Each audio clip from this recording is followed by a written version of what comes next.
Halo semuanya, kali ini saya akan berbagi mengenai pembahasan OSN IPA 2021 SMP part yang terakhir, yang kelima ya. Masih bersama dengan saya Pak Willy. Channel saya ini mengkhususkan pada pelajaran fisika, jadi silakan untuk teman-teman bisa melihat video-video lainnya yang diperlukan untuk sumber belajar. Ayo kita langsung mulai saja ya. Soal OSK IPA SMP 2021 nomor 21 mengenai induksi elektromagnet. Sebuah transformator ideal digunakan untuk mensuplai arus 1 ampere pada tegangan 6 volt pada suatu alat listrik. Setiap lilitan pada kumparan sekunder transformator memiliki hambatan sebesar 0,1 ohm. Transformator dihubungkan dengan sumber tegangan 220 volt. Jumlah lilitan yang harus ada pada kumparan sekunder dan kumparan primer masing-masing adalah mari kita gambarkan. Ini adalah sebuah transformator yang fungsinya mengubah tegangan AC ya ke tegangan AC, bisa naik bisa turun ya. Ini yang dihubungkan dengan bagian sumber itu disebut bagian primer, yang dihubungkan dengan beban itu disebut bagian sekunder atau output. Nah, di sini kita tahu bahwa kumparan sekunder itu memiliki hambatan sebesar 0,1 ohm per 1 kali lilitan ya. Jadi kalau misalkan nanti lilitannya ada sekian jumlahnya, tinggal kalikan dengan ini ya, 0,1. Nah, sekarang kita lihat bahwa di bagian sekunder ini dihubungkan dengan alat yang menghasilkan tegangan sekundernya 6 volt ya, dan arus yang mengalir adalah 1 ampere. Dan dari sini kita bisa menghitung hambatan pada bagian kumparan sekunder ya, yaitu dengan hukum Ohm, V dibagi I. Jadi V-nya 6 volt, I-nya 1 ampere. Tentu saja hambatan bagian sekunder 6 ohm ya.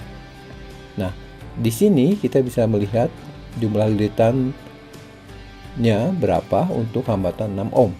Jadi kita bagi saja ya, 6 dibagi 0,1. Jadi artinya di bagian sekunder akan terdapat 60 lilitan ya, supaya menghasilkan hambatan 6 ohm. Nah, setelah ini kita gunakan rumus trafo untuk trafo ideal. N sekunder per N primer sama dengan Vs per V primer, berbanding lurus ya. Jadi kalau sekundernya makin besar maka tegangannya makin besar, tapi kalau sekundernya jumlahnya makin kecil maka tegangan juga makin kecil ya. Kita substitusi angkanya, Ns 60 dari sini ya. Kemudian N primer yang ditanya, tegangan sekundernya 6 volt dan tegangan primernya 220 volt. Di sini tinggal kita coret ini, 6 sama 60, 10 tinggal 10 kali 220 berarti 2200 lilitan ya. Jadi jumlah lilitan sekunder bagian primernya seperti ini. Oke, jadi jawabannya adalah yang B. Soal OSK IPA SMP 2021 nomor 22, yaitu mengenai usaha dan energi. Oke, sebuah benda dengan massa 100 gram bergerak konstan ke kanan dengan kecepatan 2 meter per second. Kemudian sebuah gaya konstan juga F arahnya ke kiri bekerja pada benda sampai benda bergerak ke kiri ya, tadinya ke kanan malah ke kiri dengan kecepatan 1 meter per second. Total usaha yang dilakukan oleh gaya F adalah titik-titik milijoule ya. Kita gambarkan dulu bendanya seperti ini, ada di atas lantai, dia sedang bergerak ke kanan dengan kecepatan 2 meter per second ya, massanya 0,1. Kemudian dia mendapat gaya konstan ke kiri. Tentu saja ini akan mengakibatkan kecepatannya berkurang terus, bahkan bisa suatu saat berlawanan arah seperti yang dialami oleh benda ini ya. Jadi kemudian kecepatan makin kecil, gaya masih tetap bekerja konstan.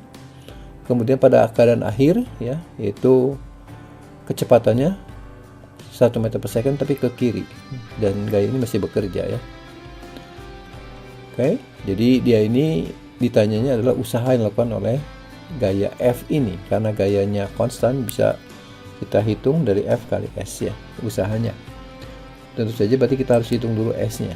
Oke, masih kita misalkan seperti ini S-nya ya.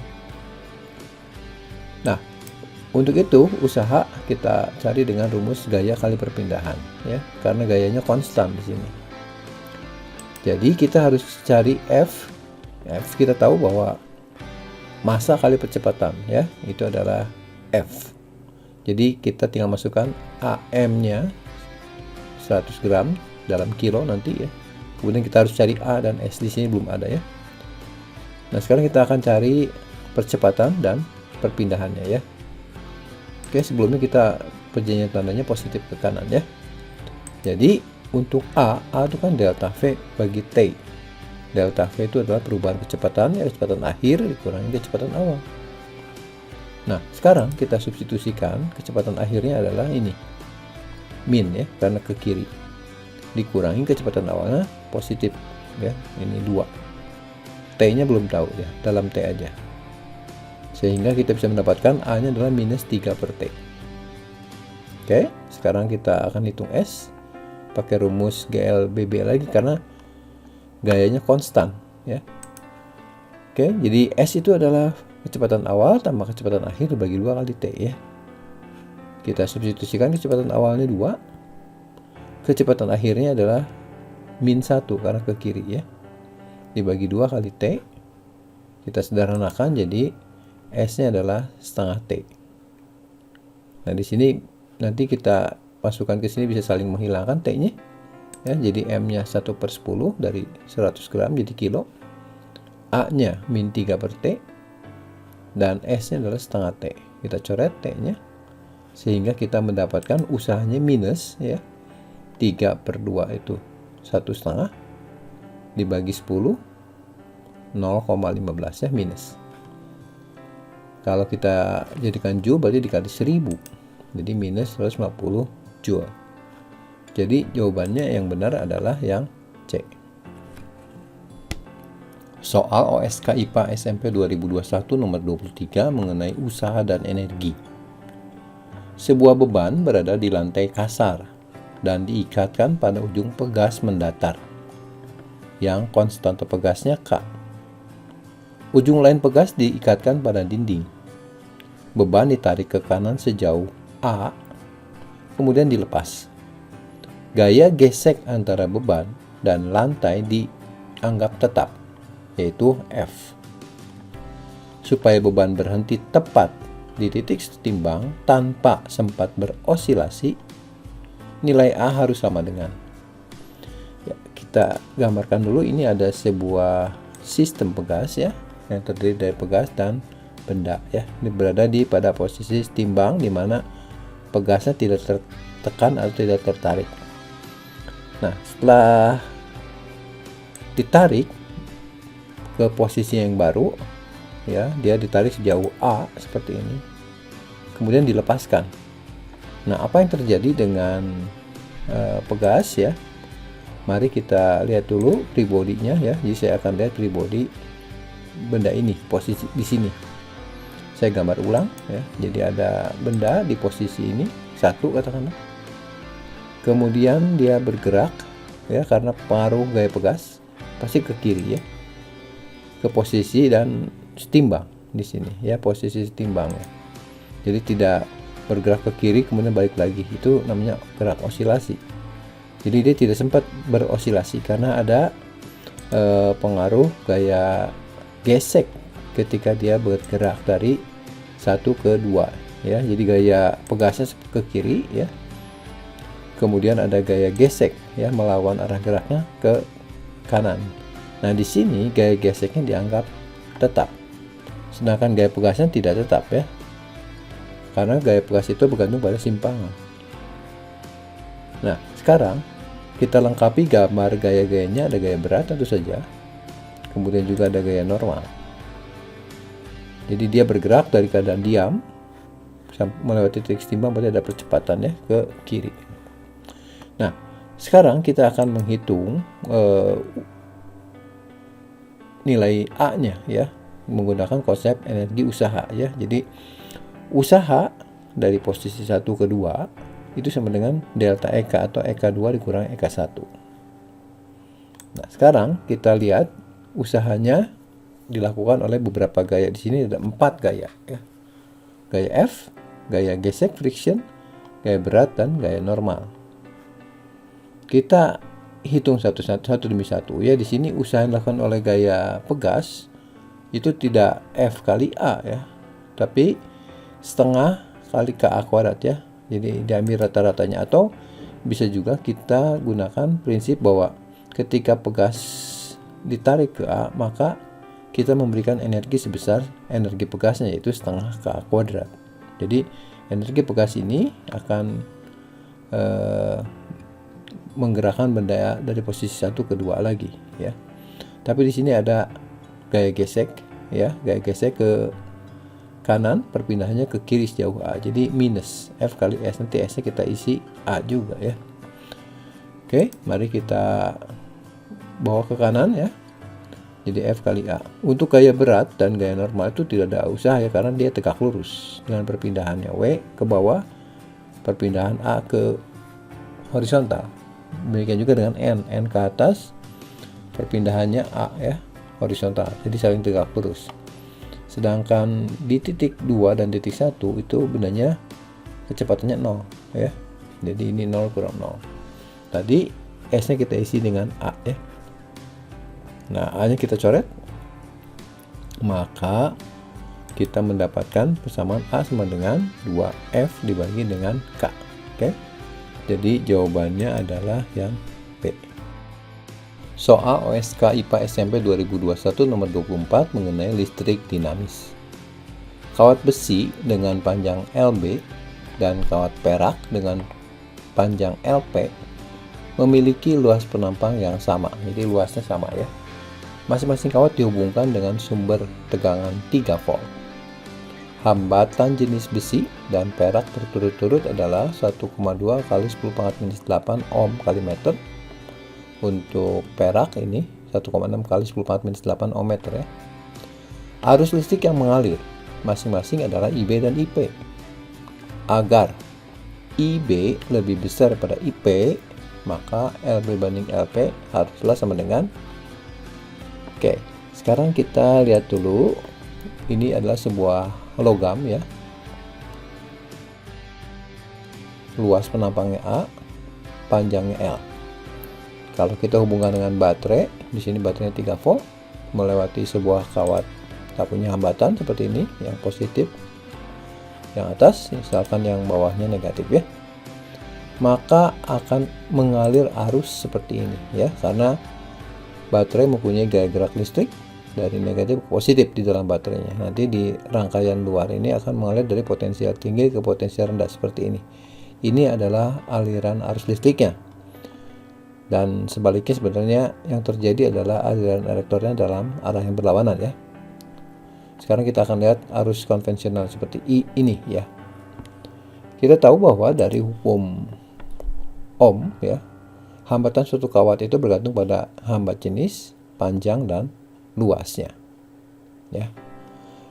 Dan kita juga punya persamaan untuk arus, yaitu V dibagi R, V dibagi ini ya.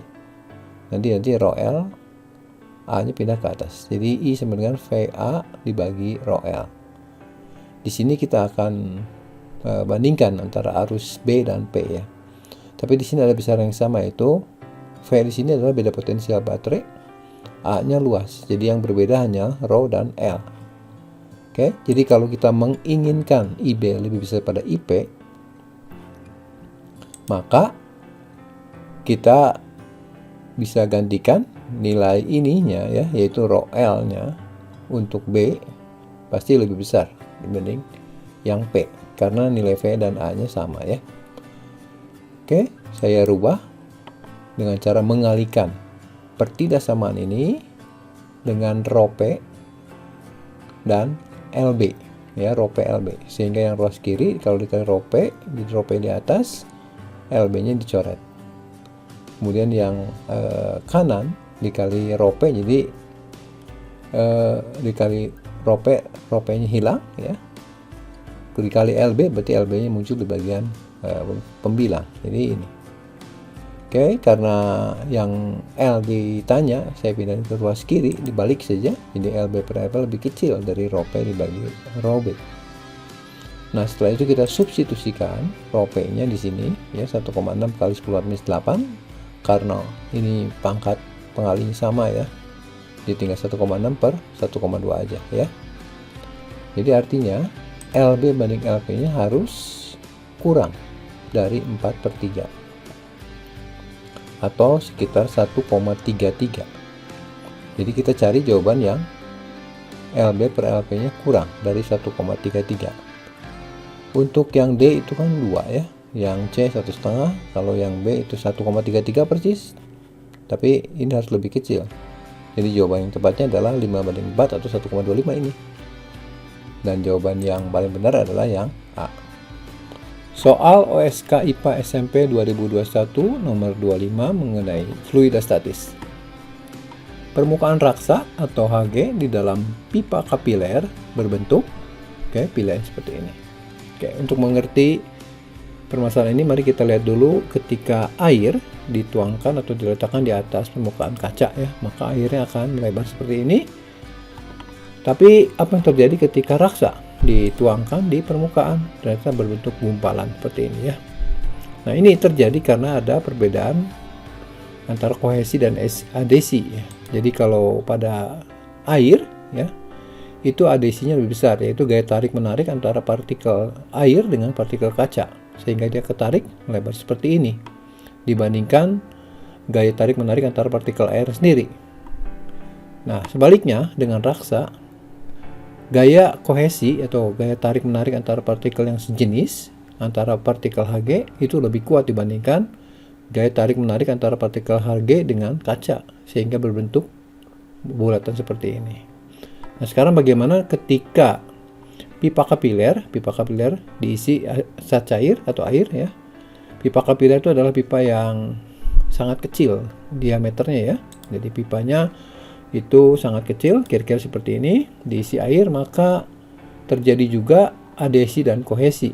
Jadi gaya tarik menarik antara partikel air dan kaca di pinggiran kaca ini lebih kuat dibandingkan di tengah, yaitu gaya tarik menarik antara partikel airnya, sehingga nanti bagian pinggirnya akan tertarik sedikit ke atas ya, membentuk permukaan airnya itu disebut sebagai meniskus cekung. Sementara kalau raksa kita isi dalam pipa kapiler, maka dia bentuknya kebalikan seperti ini ya. Jadi gaya tarik menarik antara partikel kaca dengan partikel raksanya lebih kecil dibandingkan gaya tarik menarik antara partikel raksa sendiri ya. Jadi bentuknya meniskus cembung. Jadi untuk ini, soal yang ini, jawaban yang benar adalah permukaannya cembung ya untuk pipa kapiler yang diisi raksa karena kohesinya lebih besar dibanding adhesi, atau adhesinya lebih kecil pada kohesi ya. Ini adalah bagian akhir dari pembahasan OSN 2021 IPA SMP bagian kelima. Saya sertakan soal-soal yang ada dalam video ini dan linknya ada pada bagian deskripsi. Silakan teman-teman mencobanya lagi sebagai latihan supaya penguasaan materinya semakin baik. Jangan lupa untuk like, share, dan komen ya. Bila videonya bermanfaat, silakan subscribe untuk mendapatkan informasi video-video lainnya yang terbarukan. Oke, sampai di sini saja. Terus semangat belajar dan sukses buat kamu di OSN 2022 nanti ya. Terima kasih.